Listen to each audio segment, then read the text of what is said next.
So, welcome to the Hobothia podcast. I'm Cora Anthony, the Training and Development Specialist here at the Native Learning Center. And today on the show, I am thrilled to have Chad Parker, the Acting Administrator for USDA Rural Development's Rural Housing Service, Anita Lopez, the Asset Risk Coordinator for the Community Facilities Program with USDA Rural Development, and Ted Bulow, the Tribal Coordinator for the U.S. Rural Development. Today, we're going to discuss USDA's Rural Development Community Facilities Program. So if you guys want to go ahead and just introduce yourselves quickly. Sure. Hello, I'm Chad Parker. I'm the Acting Administrator for USDA's Rural Housing Service. My normal position is Deputy Administrator for our Community Facilities Program. Worked 30 years with USDA Rural Development and have worked across a broad array of our programs, and happy to be here on the podcast today. Hi, my name is Anita Lopez, and I'm the Asset Risk Coordinator for 10 states and Puerto Rico. Under the Rural Development Community Facilities Program, I'm currently acting director for the Direct Loan and Grant Division. I previously was the program director in California and have been with USDA Rural Development for approximately 30 years. Happy to be here. Thank you so much for the invitation. Good morning, everyone. My name's Ted Bulow. I'm the Tribal Coordinator for USDA Rural Development and Tribal Team Lead of our Tribal Relations team within the Innovation Center, which is part of the Strategic Engagement Division of the Innovation Center. I'm coming to you today from Denver, Colorado, just west of Denver in the foothills of the Rocky Mountains. So it's a pleasure to be here. I'm the young one, I guess, in the group. I've only been with USDA Rural Development for 22 years and spent 2 years in between there at the Department of Treasury. So really, I'm at about 20 years with rural development and 2 years at the Department of Treasury. So excited to talk about community facilities today. Thanks for having us. Awesome. Wow. What a wealth of knowledge, right? 30 plus years, everybody. That's intense. So let's get the ball rolling and let's jump into our topic today. So can you guys tell us a little bit more about the Community Facilities Program at USDA? I understand that you guys offer grants, loan guarantees, and direct loans. So let's start with the direct loan program. What makes these loans so affordable, and how does that program work? The Community Facilities Direct Loan Program is run through our USDA Rural Development field offices. We have 47 state offices and over 400 area offices. So there's staff people there who go out and work with applicants, Native American tribes, nonprofits, and public bodies to develop applications for a broad array of community facilities. Primarily healthcare facilities, education facilities, what we call public buildings. So a town hall, community center, something along those lines, or a public safety facility, fire, rescue, police related facilities. So the state office or area office sends somebody out, works with the applicant to develop an application, and that application comes in and it's considered for funding. We get on an annual basis over $2.5 billion in community facilities direct loan funding to be able to provide these loans out in rural communities. We typically process somewhere around $1 billion and a half a year. So there's ample funds available. As long as we have a complete eligible application that comes in the door, we're able to fund it. Funding is not a limitation in the Community Facilities Direct Loan Program. The projects have to go into areas that have populations of 20,000 or less. And so we're making sure that we're serving rural communities because the project has to be located in that rural community. It also has to primarily serve rural residents. So if you're getting the project up next to a big city, we will take a look at it and make sure that the project is actually serving the people that the program was designed to serve.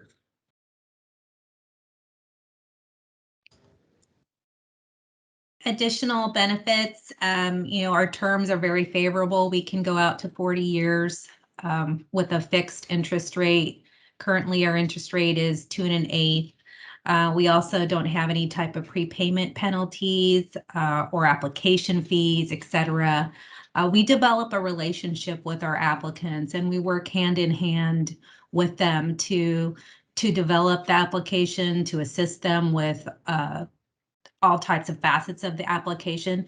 And then even afterwards, we develop a relationship post-construction and post-award.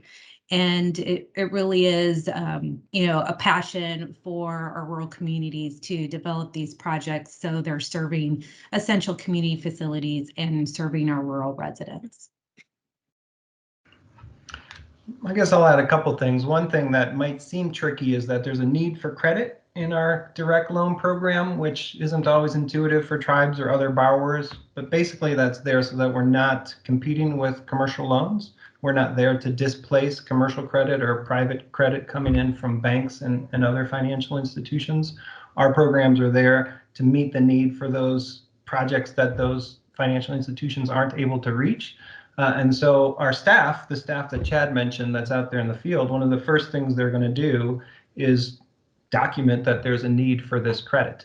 One thing that can be tricky for tribes have different streams of revenue than our other eligible applicants do, and they can also have different pots of money that are there for reserve purposes. That could be treaty funds for a specific purpose.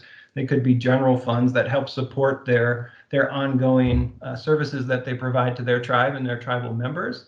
And we don't have to include all of that, because if it can't be used for the purpose that they're trying to find financing for, a hospital, a school, a fire station, then we don't have to hold that against them. But just know that our staff, part of their job is to document that need for credit first, and then we're able to work on a full loan application, which our staff will be there to help. And there's a good amount of paperwork that comes from that. And what we're trying to do is show that there's adequate security, so that if we do provide a loan and it goes unpaid for whatever reason, we have adequate security, whatever that might look like. In Indian country, we can be flexible on what that type of security is, and that there's adequate repayment for whenever your loan is going to be due, that there's enough cash flow from whatever resources to pay back that loan on a month-to-month or year-to-year basis, whatever that repayment looks like. So just know that that first underwriting process might look and feel different than your average grant application with a federal program. It's more like working with a bank, frankly. You'll be working with underwriting specialists, making sure that you can afford a loan that you're taking out with us. Thank you for that. And I think that's so necessary, because sometimes these process, like you mentioned, it's a lot of paperwork and it can be overwhelming. So having that support throughout the whole process, I think is such a great feature that this program has, for sure. So let's move on and talk about our CF grant programs. So how much funding is made available for grants about each year? And are there various types of grants available? If so, are they any different? What makes them differ a little bit? So for the Community Facilities Grant Program, it primarily serves the same types of entities: public bodies, nonprofit, and tribal, federally recognized tribes. The funding, we get about $30 million each year. We divide that up into state allocation. So each state gets somewhere between $500,000 and about $1.5 million to allocate towards projects inside of their states. The average size grant ranges between $30,000 and $50,000 on an annual basis. So they're not large grants. They typically are used to do like renovation projects or buying equipment for a facility, sometimes used for buying vehicles for facilities. The grant funds are allocated to a project based upon the median household income and the population of the location that's being served. So we'll go in and take a look at wherever that project is going to be located, and there are tiers set for the population. So if the population is under 5,000, it can qualify for a higher level of grant. If their median household income is lower, it qualifies for a higher level of grant. So we have tiers set up in our regulations so that the smaller a community is and the lower income of the people being served, that those areas qualify for a higher level of grant. They can qualify to up to 75% of the project for grant funds. but typically our grant funds are fairly limited by the dollar fund amount that we have available. So additionally, we do have a variety of community facility grants. Our major grant program, which Chad just mentioned, is our primary grant program that we accept applications all year round. And then we also have additional grant programs such as the Economic Impact Initiative, which follows the same parameters as our regular grant program. Eligible applicants are nonprofits, public bodies, federally recognized tribes. And again, these are located in communities of less than 20,000. And like Chad mentioned, the poorer and smaller are eligible for up to 75% eligible grant percentage. And then the graduation declines from 55 to 35. We also have Tribal College Grant Program, I think, which Ted's going to mention as well. And we also have other sometimes appropriated funding allocations for like disaster. We had a specific amount dedicated to disaster areas for federally presidential recognized disasters. So we had quite a bit of funding for that. The Community Facility Technical Assistance and Training Grant is operated from a NOFA, a Notice of Funding Availability in the Federal Register, and that comes out in January and February annually, and that's a competitive process. Again, same parameters. The funds can be used to assist communities in identifying and planning for community facilities for the actual program for a direct loan for an essential community facilities.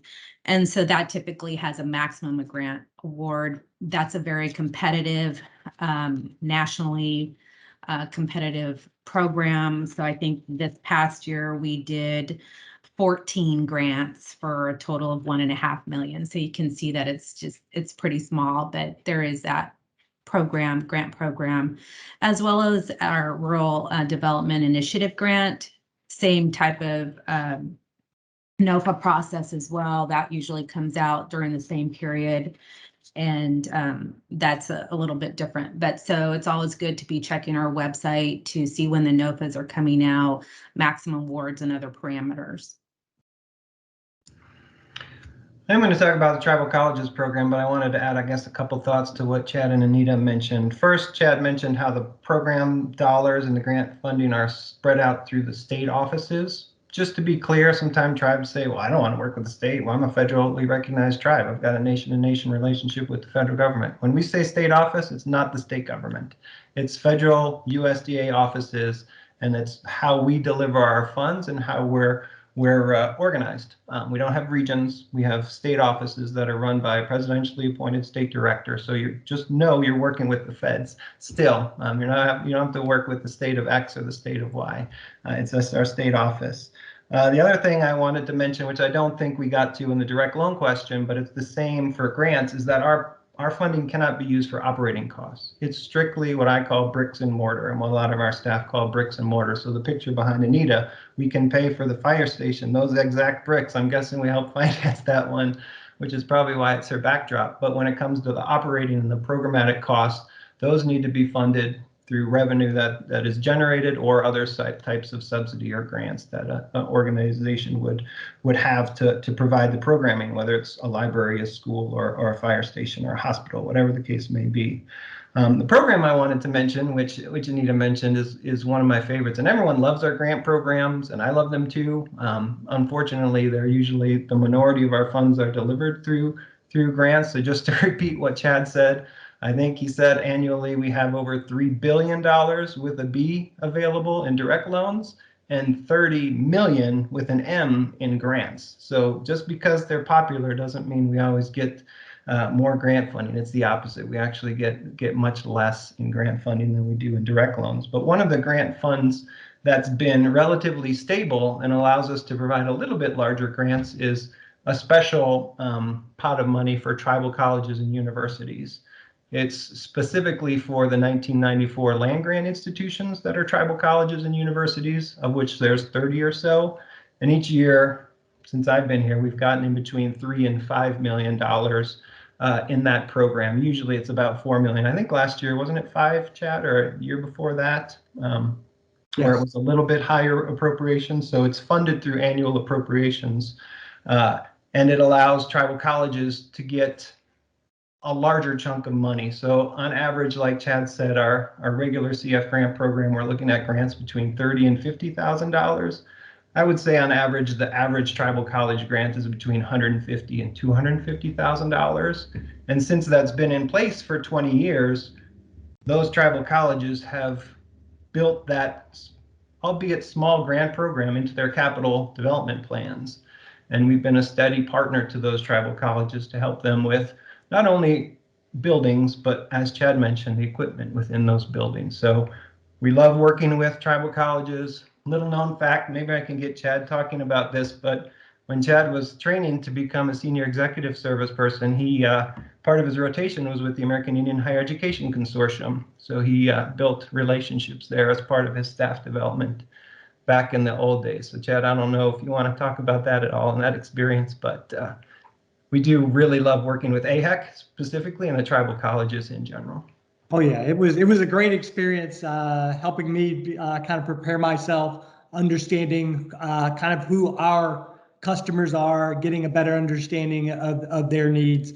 During that time, I was able to go out and meet a lot of the tribal college presidents, a lot of the organizations that were working closely with our program. So during that time, I remember putting together a funding guide on all the federal funding available to tribal colleges. It was a very good experience. So still have good relationships with that organization as well. I do, before we leave our grant programs, I wanted to mention the Rural Community Development Initiative. It is a grant program. We get about $6 million on an annual basis, and it is competed through a notice in the Federal Register. So it goes out as a nationally competitive program that applicants send in applications for. It goes out to and is available to public bodies, nonprofit organizations, and some qualified for-profit organizations, although we don't have many of those apply.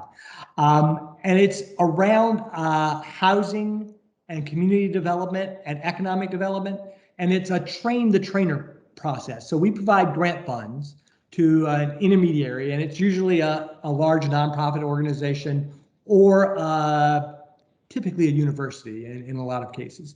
And they'll come in and provide an application so they can go out and develop a training program for capacity development in a rural community, in a tribal community, for specific entities that are engaged in some type of economic development.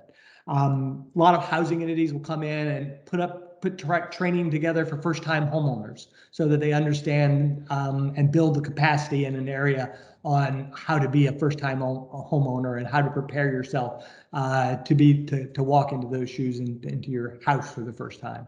We'll have some do it on developing capacity around financing and understanding your personal finances or understanding community finances. Sometimes it's tribal board training or the county board of supervisor training, so that they understand their role in that organization.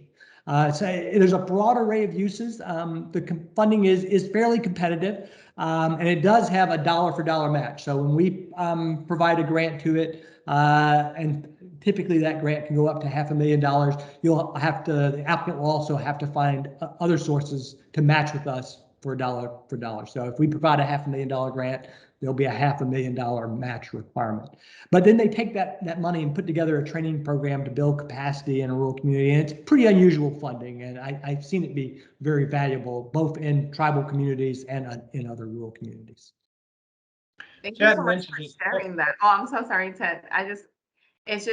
It shocks me because that goes hand in hand with the work that we do here at the Native Learning Center, because all of our programs are building financial capacity. We lead sessions on that and housing, home ownership. We're going to do one now in post home ownership, how to continue that process after you buy the home. So it's really, it brings me back to something we said in the last episode, that it's like I had no idea rural development had all of these programs and all of these opportunities to build capacity within tribal communities that is so needed. So I just personally wanted to thank you because I'm very passionate about the work that we do and all the resources that we're getting out there. So it's just amazing that you guys are doing all of this. Ted, you were going to say something?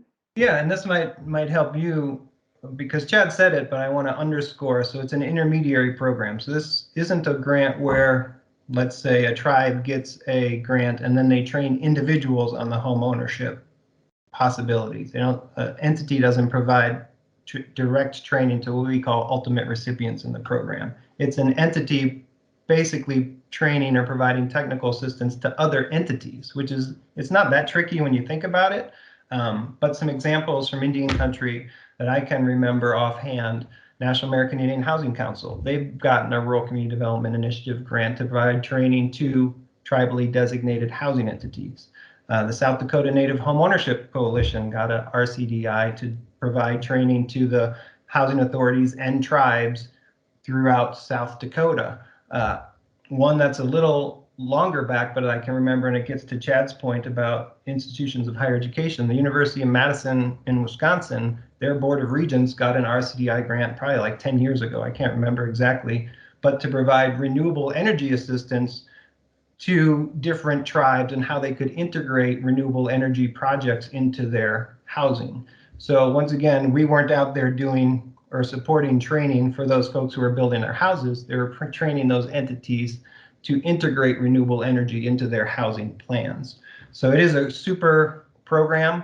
Every year we probably do 5 to 10 tribal projects in the program.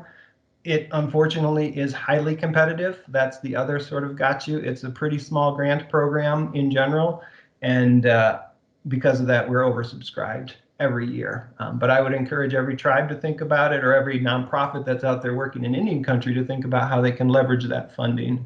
Another thing, which is a little bit in the weeds, but when you apply for the funding, you kind of have to identify who those entities are going to be up front. So let's say in the case of, well, Wista Corporation is a perfect example. They're a native CDFI intermediary here in Colorado.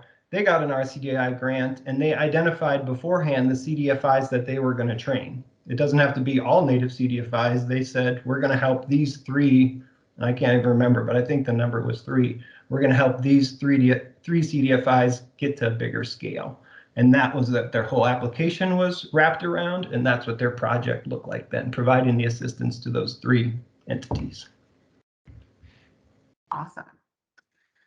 Okay, so speaking of projects, right? You tossed out quite a few. Can you guys share with us some past projects and successes that you've seen in Indian country specifically?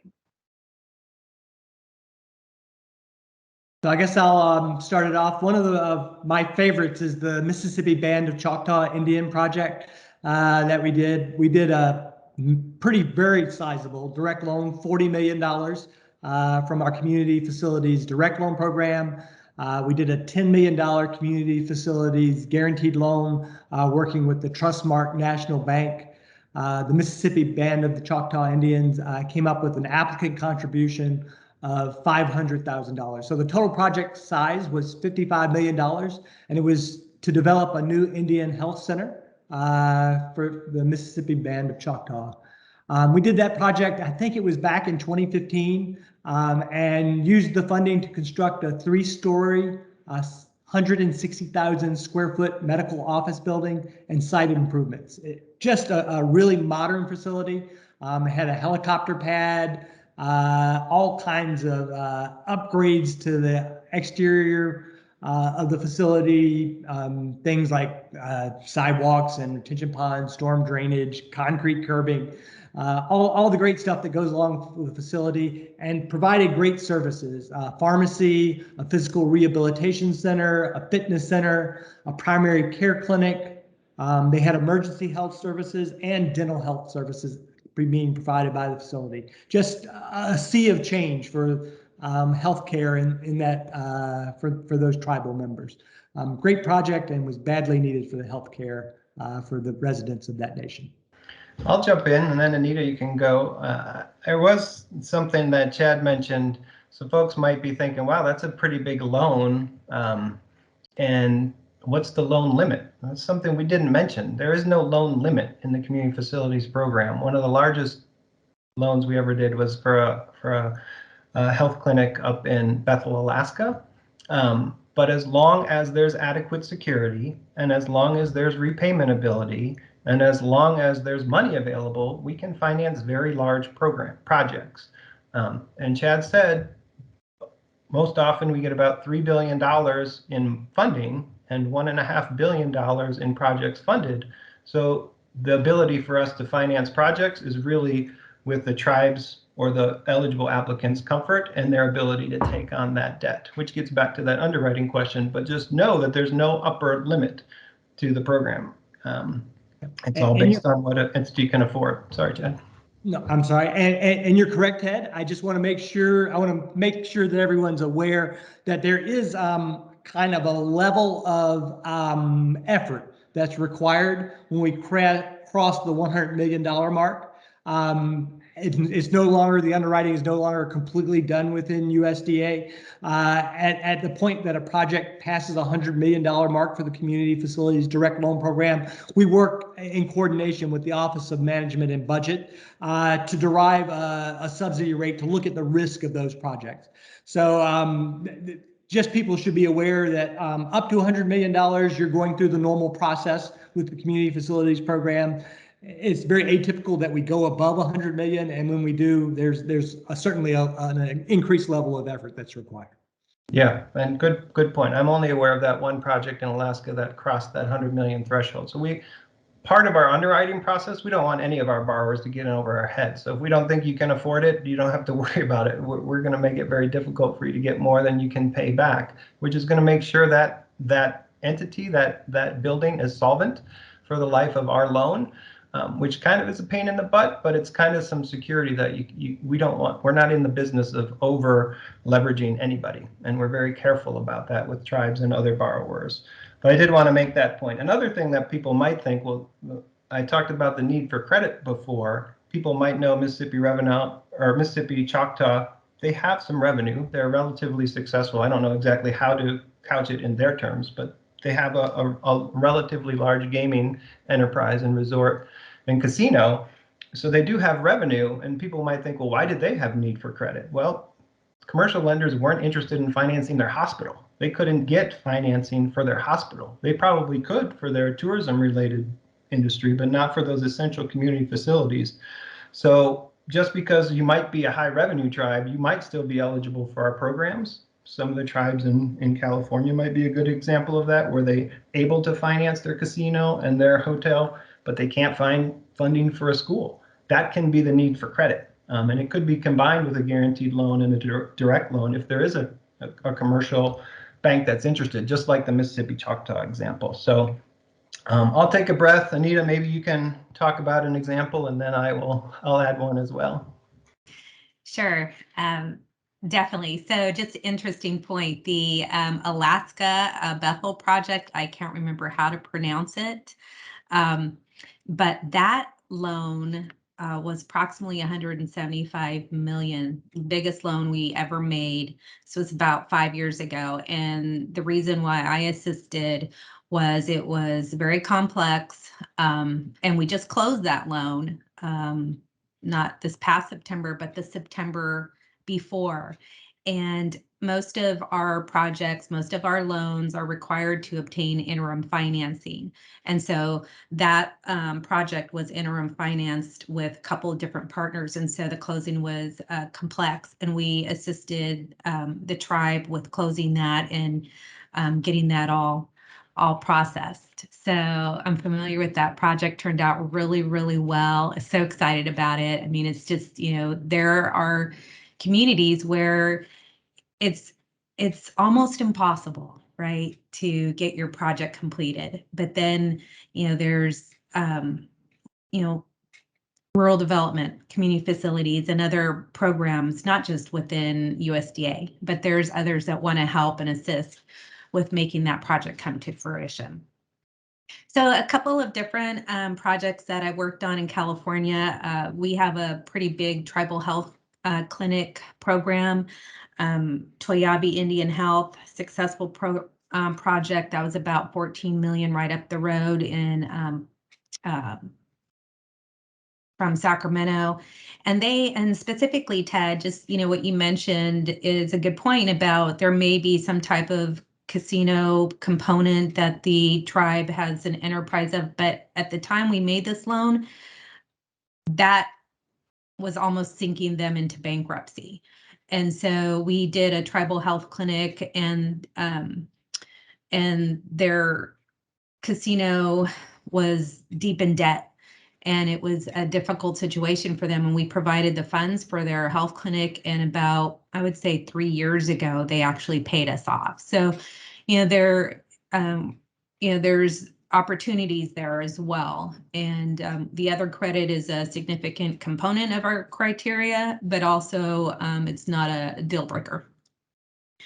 We have several others. United Health Center's beautiful, beautiful project up in Northern California that was a combination direct and guaranteed loan. Want to make sure that, everyone is aware that we can do combination guaranteed loans and direct loans to help improve the effective interest rate and term. Feather River Tribal Health in Oroville, California, great, beautiful project. So we have quite a few tribal health clinics around the country. That's a really big area that we try and focus on. But I want to also highlight a project in Wasilla, Alaska. It's called the South Central Foundation Health Clinic. And for most Americans, advanced healthcare facilities that can treat almost any kind of ailment are just a short drive away. But picture you or a loved one in your rural community enduring a life-threatening illness or injury and having to travel extended distances for medical attention.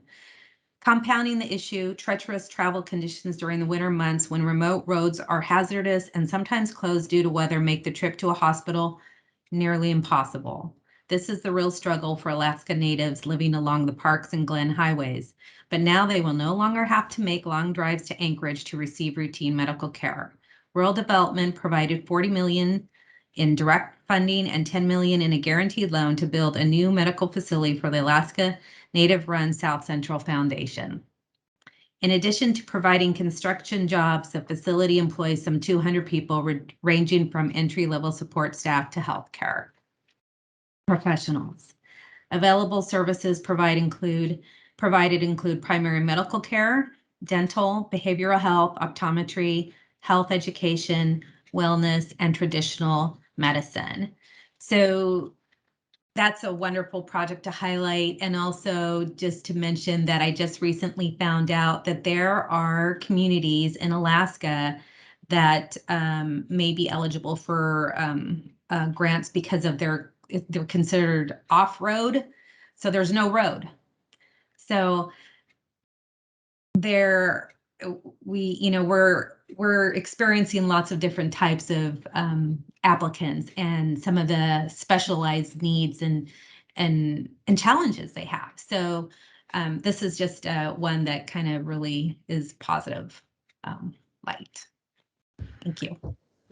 And I'll add some from my perspective too. And I think in part it's awkward talking about the successes of these communities. These aren't rural development successes. These are tribal successes. And the project in Bethel, I think, is the Yukon-Kuskokwim Health Consortium is our borrower, which is where those two rivers and those deltas sort of converge around Bethel, Alaska. It's their success. They took the risk.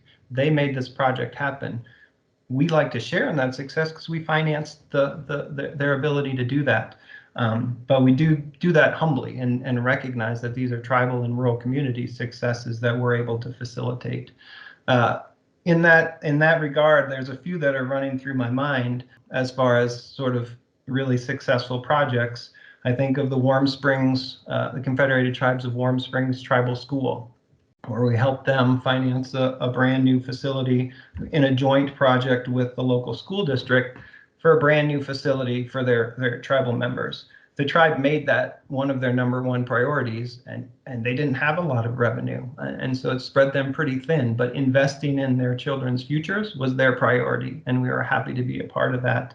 that equation. And it gives me the goosebumps to talk about community facilities sometimes, because they're very transformative investments, whether they're health clinics or schools or fire stations. They're investments that communities need to be healthy, whether they're rural or tribal or whatever makeup they may be. And so another one that comes to mind is maybe we finance a lot of tribal administration buildings. And one that I've had a chance to visit a couple of times is the Sistine Wapton tribal admin building on the eastern border of South Dakota with Minnesota and North Dakota just to the north. They built this beautiful facility that's sort of built like a rotunda at a powwow, like an arbor at a powwow. And then in this middle part, they have a place where their community can meet. So a great big sort of atrium that can be used as a community center. But then all around it, they have their different offices. And one of their tenants was the Bureau of Indian Affairs. They have their tribal council chambers in that same building and other services that they were providing. And what's kind of neat is that didn't cost the tribe really that much more out of pocket, because they were paying leases for these different offices that were spread out across their community. And the tribal members had to shop around at these different offices. Now they're in one central building where the community can gather and get all of the services they need.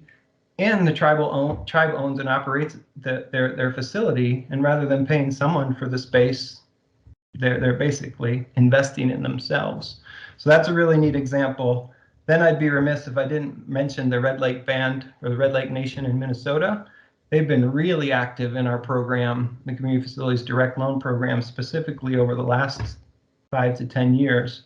And they've financed a range of projects. They started with where the tribe actually borrowed money to help build a new campus for their tribal college.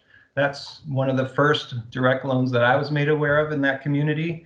But that's spilled over into subsequent loans for road machinery and road improvements, for a drug treatment facility, for 2 fire stations, all within the last 5 to 10 years. And it's really been remarkable to witness that and to witness the tribe's trust in us and their investment in their community up in the northern woods of Minnesota. So all in there. No, I wanted to add, because before I transitioned into this position, I was actually a teacher at a tribal school. And so how beautiful it is that you guys are helping fund all these projects, because it really does lead these tribal communities into a path to self-determination. And you can see, being every day at the school, seeing their culture and how they're teaching their values to their children without having to outsource and send them away to different schools and whatnot. It does make a really big impact in these tribal communities. The same with being able to be seen by a doctor within your community and being able to have these facilities that are necessary just so close by. And we sometimes, I know I don't give a second thought to it, but living in rural areas, especially in reservations, sometimes everything's just so far away. So like I've said throughout the episode, thank you guys for all this work that you guys do, because it's so necessary for the self-sufficiency and self-determination of our communities. So thank you, thank you, thank you. Now, I was going to add one more thing. I lied because you made me think of this, but we're not patting ourselves on the back. I'll pat Anita and Chad virtually on the back for their hard work, because it is hard work. And I want to recognize the success we have at, but we're not on today to talk about the past. We're here today to get folks interested and excited about us doing more for tribes. So no, it's just the tip of the iceberg. Yeah, no, that leads me exactly into my next question, which is, what are some guidance materials or resources that can help our listeners today work through these grants and apply for them and whatnot? I think the first thing I tell everybody is, if you want to learn about the community facilities program, you're interested in getting a project started, to reach out to your rural development state office or area office staff. We figure out who the right person is that's working in community facilities in your area, get that person working with the tribe, build a relationship there that they can then help you through the process along the way of getting your facility funded. That's a big part of it. There's certainly other resources available. Our tribal relations staff, I often will point people towards Ted Bulow on the tribal relations team at USDA Rural Development, and allow him to have some engagement there as well. The other place I do like to point people is our website. Our website has a significant amount of resources that there on the program. It goes through all of the programs that we've talked about today. And kind of provides a fact sheet and discusses information, basic information on the program, and points people to additional resources as well. We also have either through our websites or available in our area or state offices, copies of guidebooks that help people walk through the process. We have a guide on our direct loan program. We have a guide for transportation projects. We have a guide for infrastructure related projects that can be funded through community facilities. And we just recently done a guide jointly with HHS Head Start on how to do childcare facilities. So there's a whole lot of information out there on how to get a project started in your tribal area. I was just going to add to the toolkits that Chad mentioned in those guides. They're not tribal specific, they're rural specific. The only tribal specific money we have in community facilities is that tribal college grant program. So don't be thinking there's going to be a lot of information about underwriting tribal loans or about differential processes that our staff might need to engage with you on with your particular projects. What I like about them is that they give a sense of the time, and there's checklists in there. Something I heard for a long time before these guides were made available is like, why don't you have a general checklist? And a lot of our state offices, Anita probably had those checklists that they could share, but there wasn't like this sort of national guideline of what the process should look like. Here's the different punch lists you're going to have to consider. I don't think we've used the word once during the podcast. These loans aren't easy. These projects aren't easy by nature. I wish there was an easy button that we could just have tribes press and our work and your work was simultaneously reduced. But there's architectural reports that are needed. There's the underwriting and the financial side of things. So I think a lot of times, not a lot of times, sometimes we hear about projects too late.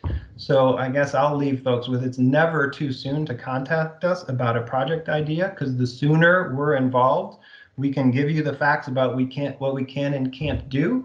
And then the tribe can make the decision, eyes wide open. Yeah, more trouble than it's worth. We're going to go this direction. Or that sounds great. We want you to use your program. And our staff then can work with you from the beginning to help put that application together, guide you through the process, and make sure there's not a hiccup with the environmental work, for instance, or for some architectural report that you weren't planning for. So just know that these are pretty big projects. Most folks who are tuned in probably know that. But the sooner that you can contact us, our local field office, or Chad, or myself, or Anita, and we can get you in contact with those folks, the better off you'll be. Perfect. I think knowledge is wealth. So the sooner you get pampered, like you say, Ted, in all of the processes, then the sooner you can make an educated decision on what's best for your tribe. So as we start to wrap things up, please go ahead and share any contact information for our listeners that you see fit, anything that you think that they might make good use of. Certainly. Anyone can certainly reach out to me about their project. My name is Chad Parker. My email address is chad, C-H-A-D, .parker, P-A-R-K-E-R, @USDA.gov. That's probably the best way to reach me. Send me information. If I don't know the answer, I certainly know the right person to get you in contact with, and we'll be happy to make that connection. And same with me. My contact information is anita.lopez @USDA.gov, and that's ANITA.LOPEZ @USDA.gov. And we can, I can definitely try and assist you with any questions, or like Chad, direct you to someone that knows the answer. Thank you. Same holds true for me. Hopefully folks can see my name. So it's just first name dot last name @USDA.gov. We've gone to a very simplified approach to our email protocol. So that's nice. And I'll say, Chad and I have probably been in hundreds of meetings at this point of our career together with tribes. So when I meet with tribes, I do not like to do that in a vacuum. The best thing is if I never hear about a project until it's funded. That means things worked really well on the ground. A lot of the projects that Anita funded that she mentioned, I had no idea about them until they were funded and financed and up and running. That's the best case scenario. But if folks want me involved or contact me first, I'll reach out to Chad's staff and I'll reach out to the local staff so we can have a multiple layer of perspectives. It might not be Chad himself. He's kind of a busy guy these days, but he's got a staff where he can have folks on his team in the national office visit with folks. And always when folks are traveling again, if you're in Washington, D.C. on business, whether it's for a tribal meeting or your tribe just happens to be there talking with your congressional delegation, stop by and see us. We're in the South Ag building right on 14th and Independence. I worked in the building for 12 years before I moved to Denver. And we'll try to make the welcome as warm as we can. And I'm not sure I've ever heard our assistants called pampering. I'm not sure we're that close to folks. We're stretched a little thin as well, but we'll do our best to make you feel welcome and guide you through the process. So it's at least as least painful as it can be for you. So. Thank you guys for that. And that brings us to the end of today's episode. So thank you, Chad. Thank you, Anita. And thank you, Ted, for joining us today. We hope you enjoyed our episode. And as always, thank you for listening to the Hope Within You podcast. Now, if you enjoy our show, please rate us and review us on Apple Podcasts, Google Podcasts, Simplecast, and Spotify. Also, visit our website, www.nativelearningcenter.com, to find information on upcoming webinars, virtual trainings, and be sure to please come back for more content. Thank you.